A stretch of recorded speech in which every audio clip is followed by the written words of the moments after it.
Donc je vais commencer du coup à vous présenter une procédure d'enseignement que voilà, je vais présenter dans une situation, puis après je vous montrerai qu'elle peut l'utiliser dans plein de situations. Alors on va travailler au départ avec ce qu'on appelle l'enseignement sans erreur. Parce que voilà, on veut éviter que les enfants soient en difficulté pour qu'ils gardent un sentiment d'efficacité. Et aussi parce que les enfants qui présentent des difficultés d'apprentissage, et bien souvent, voilà, ils ne vont pas réussir à apprendre dans leur environnement naturel. Donc il va falloir les mettre vraiment, il faut que ce soit le plus clair possible pour eux ce qu'on veut leur enseigner. Donc on évite les erreurs, et en plus on évite les erreurs aussi, parce que voilà, s'ils apprennent avec des erreurs et qu'ils ont du plaisir au moment de cette erreur, et bien après effacer l'erreur est difficile pour eux. Donc c'est pareil, des fois on sait très bien qu'on veut faire quelque chose et qu'on ne va pas le faire d'une certaine façon, on le fait, ah oui, non, c'est vrai que c'est pas comme ça que je dois le faire. Et donc il faut, une fois qu'on a fait une erreur, inhiber nos réflexes pour aller vers autre chose. Donc plus on a des difficultés d'apprentissage, plus ça sera difficile. Donc évidemment, on ne va pas passer toute sa vie sans faire d'erreur. Mais au départ, on va privilégier ça pour poser les bases à l'enfant. Puis après, on ira vers d'autres procédures.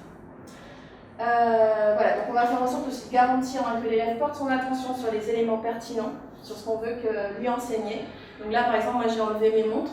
Bon, j'ai laissé une bague, mais ça peut gêner un élève qui peut, par exemple, passer son temps à regarder mon bijou, ma bague, plutôt que ce que je vais lui enseigner. Donc on va vraiment voir comment fixer son attention. Et voilà, c'était ce que j'ai dit, on pose des bases solides et on le laissera seul, un peu livré à lui-même, face à ses erreurs, que quand on est sûr qu'il est en capacité de s'auto-corriger. C'est-à-dire qu'il a suffisamment vécu pour se rendre compte qu'il y a une erreur et trouver la solution. Mais éviter l'échec, c'est une des clés pour que l'enfant soit motivé, c'est qu'il ne soit pas en échec. Et de lui apprendre des choses aussi qui sont apprises de façon, on va dire, implicite dans l'environnement naturel. On va lui enseigner ça de façon très rigoureuse. Alors, donc, je vais vous présenter, donc qu'est-ce qu'on peut faire, pour faire de l'enseignement sans erreur. On va apporter des aides à l'enfant. On est tous en train souvent d'apporter des aides sans s'en rendre compte. Mais quand on veut enseigner à un enfant en difficulté, il faut prendre conscience des aides qu'on lui apporte. Parce qu'il va falloir ensuite les enlever. Autrement, on se trouve dans la situation, on va dire, tiens, l'enfant il sait faire avec telle personne et pas telle autre. Parce qu'on aura mis une petite aide dont on n'aura pas fait attention. Donc, quelles sont les différentes aides qu'on peut apporter? Alors, si par exemple, je prends les lettres rugueuses ici, donc celle-ci, voilà. Une des premières guidances qu'on pourrait faire, c'est une guidance physique. C'est-à-dire que si, voilà, je vais peut-être demander à quelqu'un de venir jouer le rôle de l'élève avec moi pour que ce soit un peu plus concret. Voilà, donc regarde.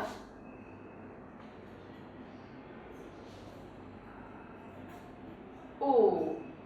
Donc là, ce que j'ai fait, vous avez vu, j'ai pris sa main et je lui ai fait toucher. Donc c'est une guidance physique. Voilà. Je pourrais faire juste une guidance verbale, ça va dépendre du niveau de l'enfant. Voilà, touche la lettre. Il faut être sûr qu'évidemment l'enfant comprend ce langage. Je peux faire une guidance visuelle aussi. Ce genre de choses. Voilà. Ça. Voilà. Et puis l'enfant, il connaît mon signe, il sait que quand je fais ça, il faut qu'il touche. Voilà, c'est un code entre nous. Les guidances environnementales, ça peut être, dès que je suis dans tel espace, je sais que je vais travailler un petit peu. Voilà. À l'école, dans la classe, on sait qu'on va travailler, dans la cuisine, on sait qu'on mange. Ça peut être des guidances environnementales. On peut prendre aussi l'exemple de la sonnerie de la cloche, la sonnerie de fin des cours ou des débuts de cours. Donc ça, ce sont des aides qui existent dans notre environnement. On peut travailler par imitation. Fais comme moi. Voilà, donc ça c'est par imitation. À partir d'un modèle, où là, il y aurait par exemple un élève qui sait vraiment bien faire, et qui a commencé à le faire. Et donc cet élève est en train de réaliser la tâche. Et moi je vais dire, ah c'est super ce que tu fais.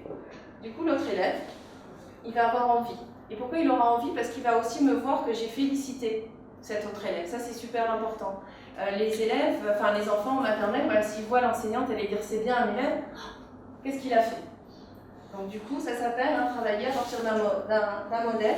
Ça s'appelle aussi du modeling. Une guidance totale. Donc on peut, voilà, je lui fais toucher, je parle en même temps, alors à voir après, est-ce que c'est pertinent ou pas pertinent de mélanger tous les stimuli pour un enfant ou pas. Il y a très peu d'études là-dessus.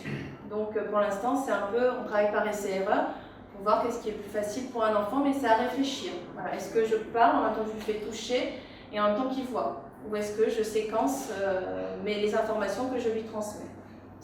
Voilà. Après la guidance totale, si par exemple je fais une guidance physique totale, hein, c'était comme j'ai présenté tout à l'heure, j'ai fait en sorte que l'enfant touche, mais vraiment jusqu'au bout. Une guidance physique partielle, je peux par exemple l'aider juste au démarrage. Et après, hop, j'essaye d'enlever ma main. Mais donc ça veut dire, voilà, mon aide, elle n'est pas totale, elle est juste sur une partie du mouvement. Elle peut être au début ou à la fin. Il vaut mieux que mon aide soit au début qu'à la fin, parce que là, si je laisse faire seul l'enfant, eh ben, il est en autonomie, il est en réussite.